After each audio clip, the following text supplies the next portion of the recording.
11 санап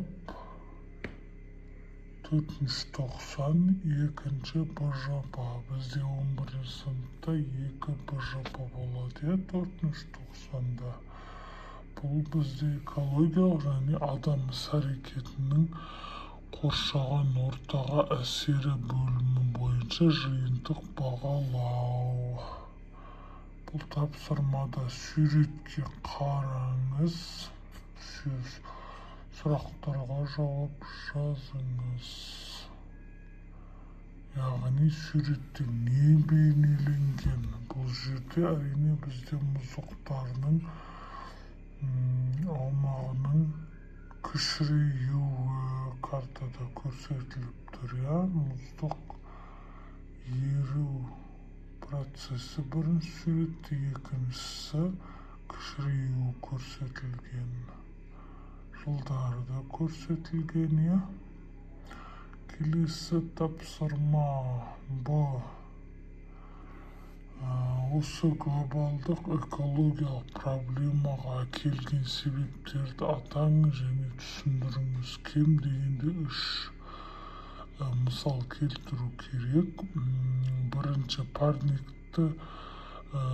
парниктік газдардың концентрациясы. Екінші, жанартаулардың атқылауы. Үшінші, озон қабатының бұзылуы және күш белсенділігіне әкеп соғатын атмосфераның ластануы.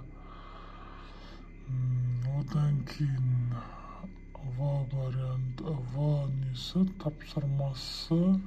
Бірінші тапсырманың В'сы қандай салдары болуы мүмкін? Мұздықтардың еруі, табиғи апаттар, қолайлы ауа райының күндері азаюы. Оны біз өзіміздің күнделікті өмірде де көріп жүрміз.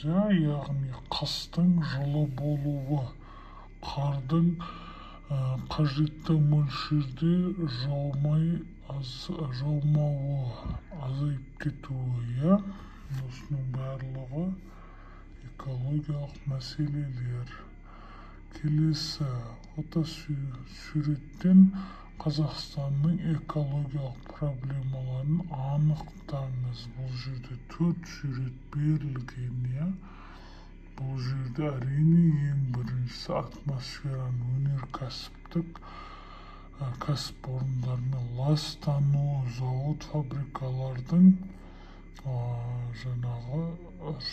завод-фабрикалардан шыққан түтін біздің не істеп жатыр? Озон қабатын жұқаруына, яғни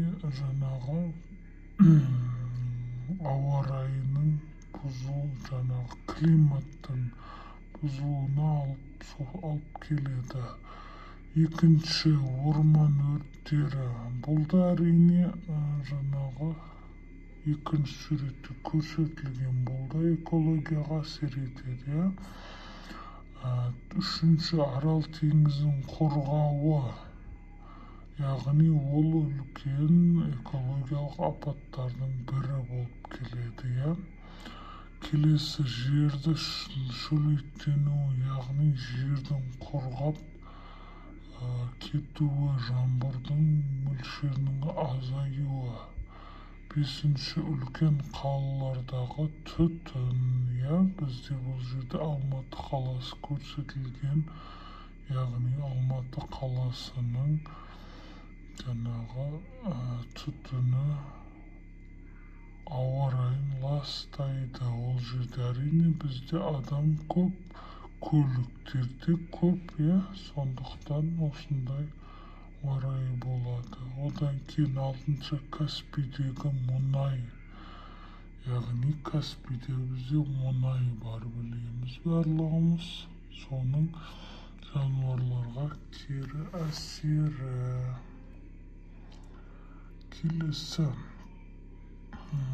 бұл тапсырма кез келген жоғарыдағы экологиялық проблеманың үшеуінің шешімін жазыңыз. Біз жарайды ең жеңілін алайық. Орман өрттері үлкен экологиялық мәселе. оны азайту үшін бірнеше тиімді шешім жолдарын ұсынуға болады. Алдын алу шараларын күшейту, яғни орман ішіндегі от жағуға тыйым салу және қатаң бақылау жүргізу деген сияқты, құрғақ шөптер мен қоқыстарды уақытылы тазалау. Келесі, халыққа түсіндіру жұмыстарын жүргізу, экологиялық білім беру.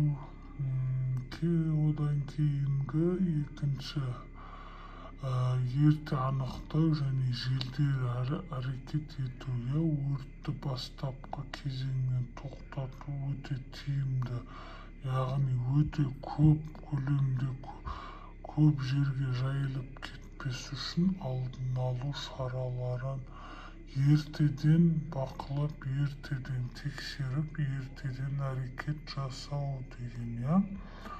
Бақылау мұнаралары, дрондар.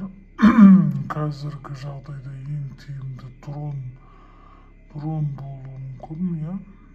Яғни кез келген жаңағы орманды жерлерді дронмен бақылауда ұстау.